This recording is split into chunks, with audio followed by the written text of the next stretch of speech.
Shalom Bapak Ibu saudari terkasih, jumpa lagi dalam Suara Gembala. Dan kali ini kita akan belajar 4 kata yang punya kuasa dahsyat. Apa yang diajarkan oleh firman Tuhan tentang 4 hal ini, 4 kata ini, kita akan pelajari dari Yesaya 30, ayatnya yang ke-15. Saya bacakan, saudaraku. Sebab beginilah firman Tuhan Allah, yang Maha Kudus, Allah Israel. Dengan bertobat dan tinggal diam, kamu akan diselamatkan. Dalam tinggal tenang dan percaya terletak kekuatanmu. Jadi ada 4 hal, saudaraku, yang perlu kita perhatikan di dalam ayat Yesaya 30 ayat 15 ini. Bagaimana supaya kita diselamatkan? Syarat yang Tuhan berikan adalah pertama bertobat, kedua tinggal diam. Jadi bertobat, diam. Bertobat, diam. Kalau saudara saat ini sedang menghadapi persoalan, apapun persoalan itu, semenekan apapun, sedahsyat apapun persoalan yang Anda sedang hadapi, ingat akan firman ini. Firman ini katakan dengan bertobat, itu poin yang pertama, langkah pertama.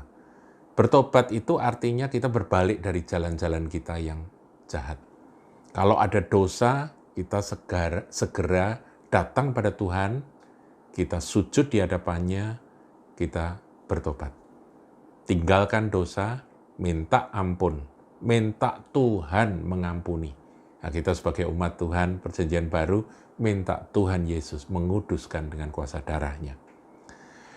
Sekalipun dosamu merah seperti kirmisi, seperti kain kesumba, aku akan jadikan lebih putih dari bulu domba, dari salju. Itu janji Tuhan, saudaraku, yang tetap berlaku. Jadi, ketika saudara sedang kena masalah berat yang membuat saudara sesak, membuat saudara rasanya udah nggak tahan lagi, jangan berbuat apapun juga, tapi lakukan langkah pertama ini, yaitu bertobat. Nah, setelah bertobat, saudara harus belajar diam. Sebab biasanya di dalam tekanan masalah yang berat itu, manusia itu punya reaksi-reaksi, dan reaksinya yang pertama adalah kegelisahan. Kita harus mengalahkan kegelisahan terlebih dahulu. Di dalam Mazmur berulang kali, Daud berseru pada jiwanya sendiri. Tenanglah hai jiwaku. Jadi diamkan jiwa ini, mendiamkan akan gejolak jiwa ini merupakan langkah yang sangat penting. Untuk apa, saudara? Dikatakan kamu akan diselamatkan. Jadi keselamatan kita itu bukan dari kekuatan kita sendiri. Kita berpikir harus begini, harus begitu, dengan cara ini, cara itu kita mencoba untuk mengatasi masalah. Letakkan, saudaraku. Letakkan semuanya di bawah kaki Tuhan.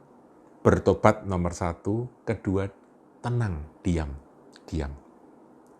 Nah, kemudian dilanjutkan kalimatnya, ini poin yang ketiga, yaitu sebab dalam tinggal tenang dan percaya terletak kekuatanmu. Jadi kekuatan kita itu bukan ketika kita gelisah, bukan ketika kita gopoh, saudara ya. Kalau orang sudah gelisah, orang sudah grogi, itu nanti segala yang dilakukan itu pasti keliru, pasti salah.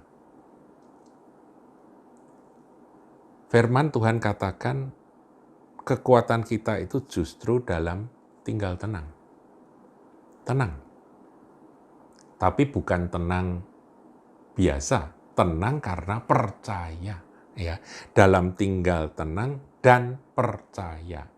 Jadi ada 4 kata, saudara. Yang pertama, yaitu bertobat. Kedua, tinggal diam. Jadi jangan berbuat apa-apa, kemudian kita terima keselamatan yang dari Dia, dan kemudian dalam tinggal tenang dan percaya, sesungguhnya kekuatan kita itu ada di sana.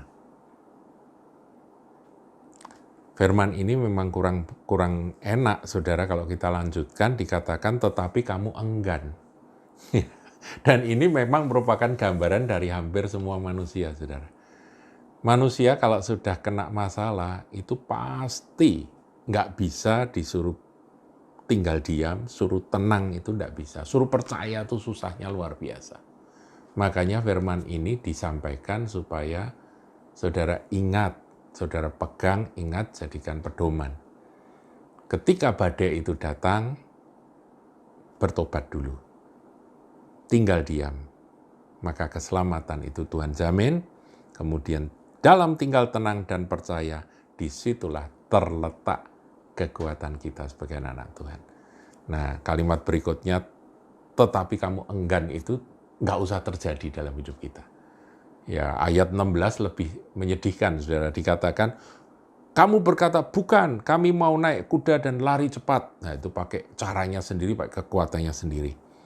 Maka kamu akan lari dan lenyap, dikatakan demikian sama Tuhan. Katamu pula, kami mau mengendarai kuda tangkas. Wah, pakai cara ini, pakai cara itu yang bisa menolong kami.